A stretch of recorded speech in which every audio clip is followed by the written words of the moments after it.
Upaya pemerintah Provinsi Sulawesi Utara untuk mengejar capaian vaksinasi, termasuk anak-anak usia 6-11 tahun, agar segera tercipta herd immunity atau kekebalan kelompok, terus digenjot. Hingga 31 Januari 2022, dari sasaran 237.000 anak usia 6 hingga 11 tahun di 15 kabupaten kota, vaksinasi anak untuk dosis pertama sudah mencapai 120.000 anak.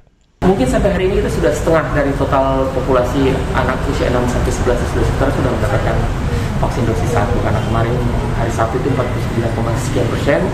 Hari ini kalau kita genjot lagi mungkin akan capai sekitar 50%. Jadi sudah setengah. 118.000 data terakhir yang saya dapat, mungkin hari ini dia akan jadi 120.000 orang anak yang usia 6-11 tahun dan akan mendapatkan hasil dosis. Secara keseluruhan, dosis pertama vaksinasi anak, dewasa hingga lansia di Sulut sudah berada di angka 78%. Warga pun terus diimbau untuk dapat menyukseskan program pemerintah ini dengan mengikuti anjuran untuk divaksin.